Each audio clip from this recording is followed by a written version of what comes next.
there! This is Ashley, your host for the Ready, Set, Depart podcast. Traveling with your family can be a disaster, but it doesn't have to be. Let's go!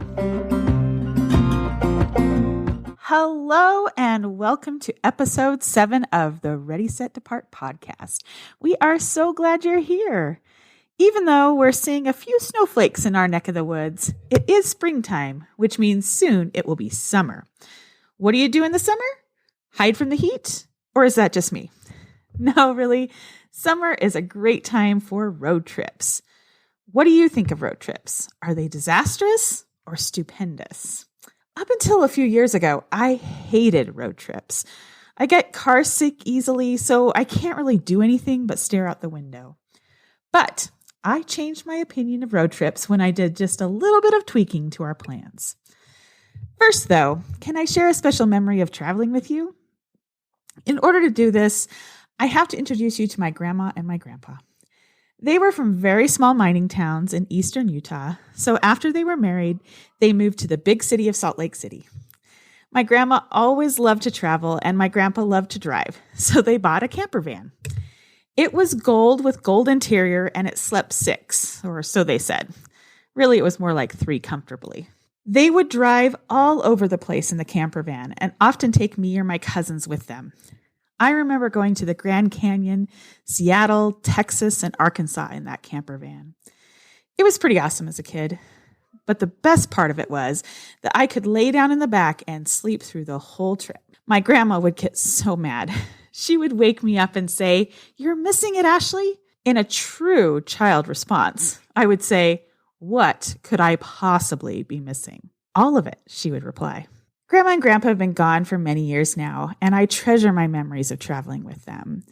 And I've often thought about what she meant by all of it. I think I now know what she meant. She meant the clouds that look so fluffy and beautiful.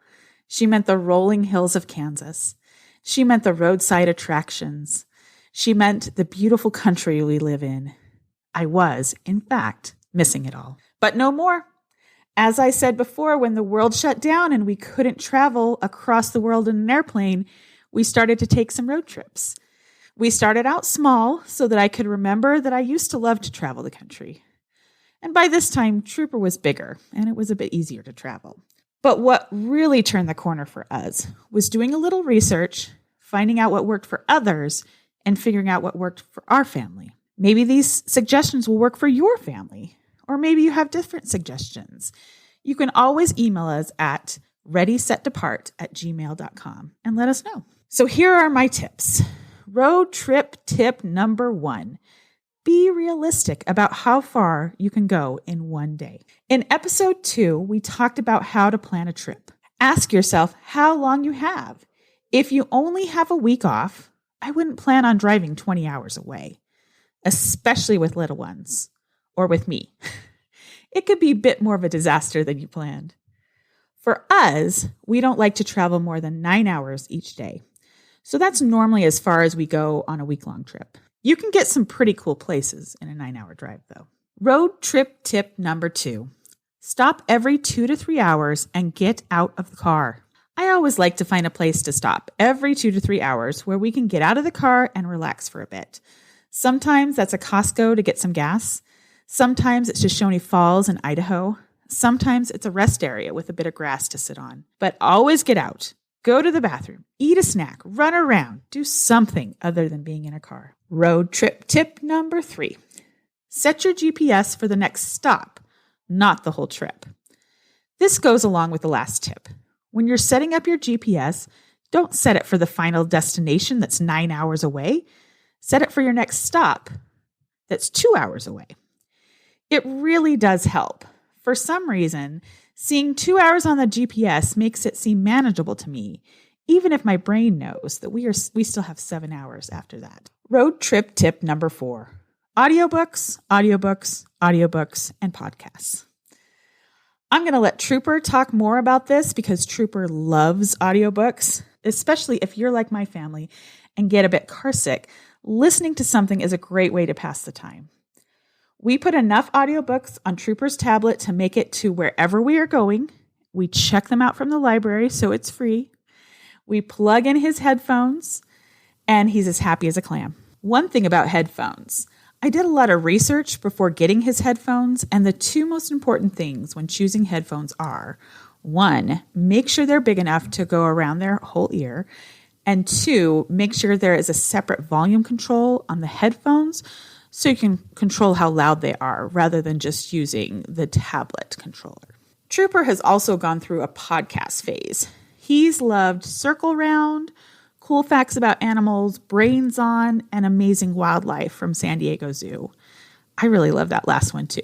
It's a pretty great one. Brent and I have really enjoyed listening to Futility Closet. It's about forgotten stories from the past, and it's just told really, really well. There are also a lot of story podcasts that are like the old-fashioned radio programs. I'm just waiting for Trooper to get back into podcasts to start listening to these, but I've heard good things about Grim, Grimmer, Grimmest and the Alien Adventures of Finn Caspian. Road trip tip number 5, snacks. When I was little and touring the country with my grandparents, my grandma always had carrots cut up and put in a bucket of water. She told us it was good for 2 reasons. 1, you had carrots, and 2, you had water, though it did taste a lot like carrots. But since this wouldn't be something Trooper would find as good as I did, we tend to give him what we call one-bite snacks, because crumbs are not our friends. He likes berries, grapes, cheese, one-bite crackers like goldfish, etc. Our family is also a fan of Tootsie Rolls on road trips. The wrappers can be a bit of a pain, but at least they don't melt all over the place. Road trip tip number 6, be prepared for car sickness. I hardly want to touch on this one, but I do, unfortunately, have a lot of experience with car sickness. Whether it's me or Trooper, we know what to do. Here's what I keep in the car always, because Trooper likes to make us think he's outgrown the car sickness, and then bam, it's back. I always keep large garbage bags in my car. These are especially nice to have if the stomach contents, is that even a nicer way to say it, get on clothes or stuffed animals. I also have disposable vomit bags. These are just like you get in the hospital if you're feeling woozy. You can order them on Amazon, and they are the best thing for older kids. The big garbage bags work better for little kids, I found. I always have Clorox wipes because, ew. I always have disposable gloves because also ew. I always have Dramamine or ginger or peppermint in the car.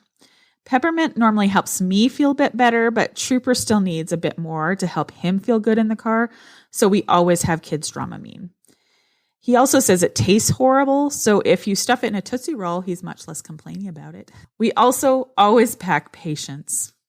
Sometimes the only thing that's going to help is sitting on the side of the road and breathing cool air. So definitely pack your patience if you have someone who gets car sick. Road trip tip number 7. Know where you're going, just in case. I don't know about you, but I have become pretty lazy when it comes to planning our route for road trips.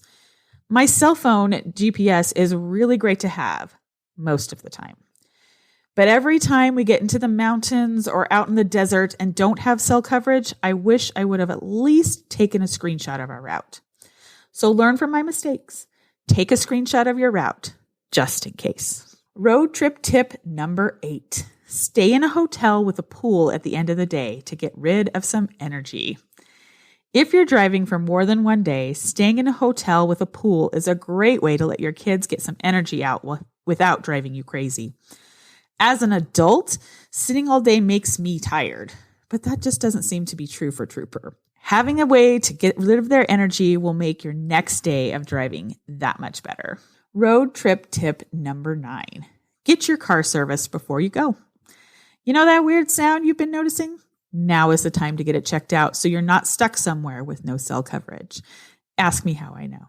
And road trip tip number 10, packing the car.